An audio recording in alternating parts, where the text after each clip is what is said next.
नमस्कार दोस्तों, back to our channel friends. मैं सबका अपने चैनल स्टॉक्स फॉर लाइफ पे बहुत स्वागत करता हूँ। दोस्ती ये फिल फैमिली डेफिनेटली बस मैं इधर पे आज एक स्मॉल कैप स्टॉक के बारे में डिस्कस करने वाला हूँ, जिसमें आने वाले दिनों में मुझे काफ़ी हाई पोटेंशियल दिखाई पड़ती है। 2021 के टॉप पे ही इस कंपनी के आईपीओ आए थे। आईपीओ को धमाका रिस्पांस मिला था, स्टॉक भाग के 750 करीब पहुंचा था। बीच में गए स्टॉक गिर के 300 करीब आया था।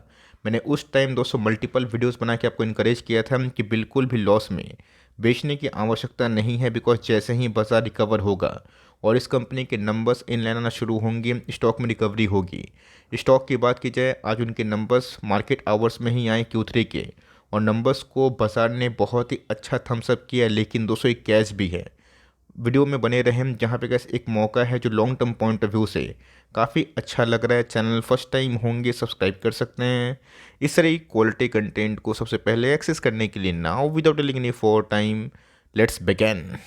सारे फिगर रुपीज से इन लैक्स है, करोड़ में कन्वर्ट करके बात करना बहुत ही इंपॉर्टेंट है। माफ़ करिएगा जो फिगर से थोड़े हेजी इसलिए है बिकॉज ऑलरेडी दोस्तों जब मैं डाउनलोड किया तो इसी क्वालिटी के लगभग ही हमें देखने को मिल रहा है। तो ऑल दो मैं इसको लिख के बताना ज़रूरी समझता हूँ। 167 रुपीज़ इन करोड़ से गैस इनके जो रेवेन्यू है ना, टोटल जो इनकम है कंपनी के 188 रुपीज़ इन करोड़ होते हुए देखने को मिल रहे हैं, जो बहुत ही अच्छा जंप माना जा सकता है।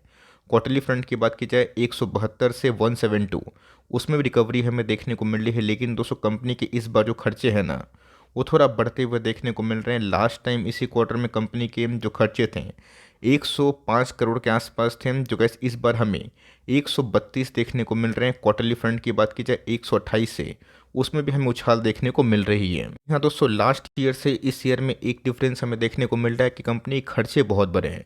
अब कंपनी के प्रॉफिट आफ्टर टैक्स की बात की जाए, जिसको हम लोग पैड बोलते हैं, तो कंपनी के 52 करोड़ 52 से गैस घट के 46 रुपीज़ इन करोड़ से हमें देखने को मिल रहा है। लेकिन दोस्तों क्वार्टरली फ्रंट में अच्छी खासी रिकवरी हमें देखने को मिल रही है। 34 से हमें कितना होता है वो देखने को मिल रहा है 46। मतलब दोस्तों जब लास्ट क्वार्टर के नंबर्स हमें देखने को मिले थे, मैंने उस समय बताया था कि कुछ एडजस्टमेंट हैं, कुछ टैक्स कंपनी ने ज़्यादा पे किया है, तो उस पर आप ज़्यादा ध्यान ना दें। कंपनी की जो ऑनगोइंग कंडीशन है वो काफ़ी इनलाइन आते हुए दिखाई पड़ सकते हैं। तो मोटा मोटी कैसे देखा गया तो ईयरली फ्रंट में थोड़े से प्रॉफिट डाउन है, जो लो मार्जिन के वजह से हुआ है, मैं दिखाऊंगा आगे। लेकिन दोस्तों क्वार्टरली फ्रंट की बात की जाए 1.66 से हमें एक डिसेंट उछाल दिखाई दे रही है। देख सकते हैं कि मार्केट आवर्स में ही नंबर्स हमें देखने को मिले। एक समय तो गैस कंपनी भाग के 7-8% के आसपास गई थी, और उसके बाद हमें थोड़ी बहुत प्रॉफिट बुकिंग देखने को मिली। तो अचानक से गैस ये स्टॉक एकदम फ्लैट ट्रेड कर रहा था, स्पाइक अप हुआ, थोड़ा बहुत मुनाफा वसूली हुआ। लेकिन दोस्तों इस कंपनी ने 492 का हाई लगाया, और ऑफकोर्स 500 का लेवल टूटना बहुत ही हद तक इंपॉर्टेंट हो जाता है। कि एक साल के परफॉर्मेंस की बात की जाए तो एक साल में गए सम्मानजनक 27% के आसपास पैसे बनना खराब नहीं है। ये उस टाइम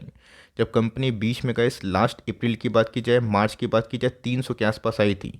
उसके बाद फर्स्ट फेज ऑफ रिकवरी हुई, कॉन्सोलेशन, फिर रिकवरी, और फिर हमें अगर पुराना जो टॉप है वो टूटता हुआ देखने को मिलेगा तो कंपनी बहुत ही अच्छा काम कर सकती है। अगर आप देखें, आपको लगता है कि एक साल में स्टॉक काफ़ी महंगा हो गया, तब गलत है। स्टॉक गैस अभी भी ऑल टाइम हाई से 32% डिस्काउंट में मिल रहा है। इसीलिए गैस मैंने थंबनेल में लगाया भी है कि जब कंपनी का जो प्राइस था आईपीओ के बाद 750 के आसपास हाई लगाया था, और उसके बाद कंटिन्यूसली गिरावट, एक साइडवेज पैटर्न, फिर हमें तेज़ी देखने को मिल रही है। तो मोटा मोटी गैस अभी भी कंपनी अपने पीक से 32% गिर रही है, बट स्टॉक काफ़ी अच्छा परफॉर्म कर रहा है। स्टॉक का नाम अगर आप देखें, लैटेंट व्यूड लिमिटेड।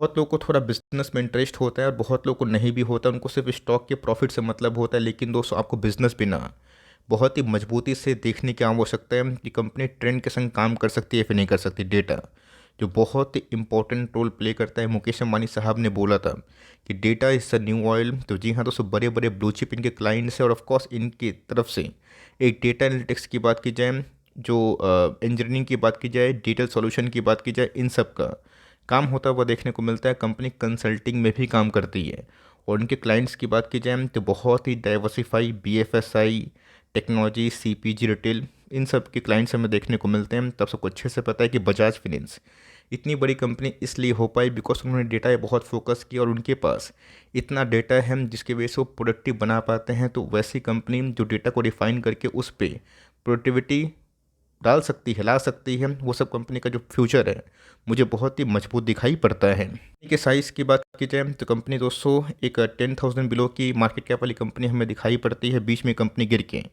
310 के आसपास आई थी, आज 474 के आसपास चल रहा है। पुराना हाई की बात की जाए, एक साल हाई 504 है, बट अभी भी गाइस लाइफ टाइम हाई से कंपनी बहुत हो रही। स्टॉक के प्राइस होल्डिंग की बात की जाए 66, जो बिल्कुल सस्ता नहीं है, बट कंपनी के ROC की बात की जाए, ROE की बात की जाए तो ऑफकोर्स इनलाइन हमें दिखाई देते हैं।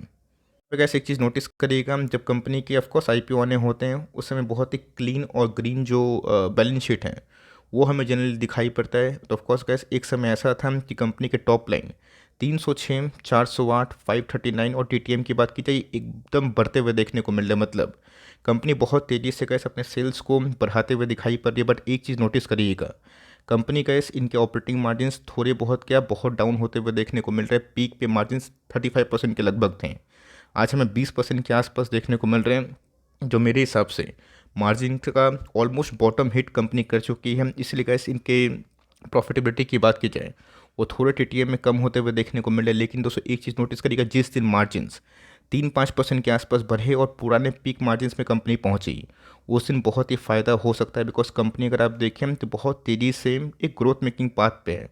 21 से अगर 24 के स्टार्टिंग TTM में कंपनी का सेल्स को डबल कर रही है ना, ये बहुत ही अच्छी बात है। प्रॉफिटेबिलिटी मार्जिन से बहुत ही हद तक डिपेंड होता है। अगर उसको फिर से रिस्टोर कर पाती है तो कंपनी का ऐसे बहुत ही बड़ी गोल्डन जेम बन सकती है। इस दोस्तों नोटिस करिएगा कि कंपनी के साइज़ के अकॉर्डिंग अगर 10,000 करोड़ के आसपास की मार्केट कैप है तो 1200 करोड़ के आसपास रिजर्व्स है, जो बहुत ही अच्छी बात मानी जा सकती है। बिकॉज कंपनी का जो वेट है, जो साइज़ है, उसके अगेंस्ट में दोस्तों रिजर्व्स काफ़ी हाई है। कंपनी के पास जो बैंक बैलेंस है, कैश है, वो काफ़ी अच्छा है।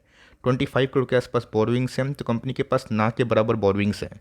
आप इसको long term debt free company भी कंसिडर कर सकते हैं। तो ऑफकोर्स एक टेक्नोलॉजी वाली कंपनी है जो डेटा में काम करती है। डेटा फील्ड से अगर आप है, आप सबको अच्छे से पता है कि इसका जो फ्यूचर है वो बहुत ही मजबूत दिखाई देता है। प्रमोटर होल्डिंग की तो 65% के आसपास जो होल्डिंग है प्रमोटर के पास है। और ऑफकोर्स प्रमोटर्स ने थोड़े बहुत स्टॉक को ऑफलोड किया, लेकिन FIS को छोड़ के DIS ने अपने होल्डिंग को 200 दिसंबर में बढ़ाई है, जो एक अच्छा संकेत है। ऑल दो FIS अपनी होल्डिंग को सितंबर में बढ़ाया था और थोड़ा सा ट्रिम होता हुआ देखने को मिल रहा है। बहुत लोग मुझसे पूछ सकते हैं कि सर 30% के आसपास पब्लिक की होल्डिंग है और FIS और DIS है ही नहीं। तो जी हाँ, बहुत लोग, मैंने क्या बताया कि IPO के दौरान ही कंपनी अलॉट हुई थी। बहुत लोग IPO के बाद क्या करते हैं, बेच देते हैं, और बहुत लोग IPO के बाद रख लेते हैं ये सोच के कि लॉन्ग टर्म में एक लॉट लगा हुआ है तो छोड़ देंगे, क्या पता कंपनी बहुत बड़ी बन जाए। इसीलिए गाइस जितने भी रिसेंट वाली कंपनी जिसको मैं थोड़ा ट्रैक करता हूँ उनमें पब्लिक होल्डिंग ज़्यादा है। बिकॉज बहुत लोग को ऑलरेडी गाइस IPO के दौरान ही स्टॉक लगे थे, जो आज भी वो होल्ड करना पसंद करते हैं।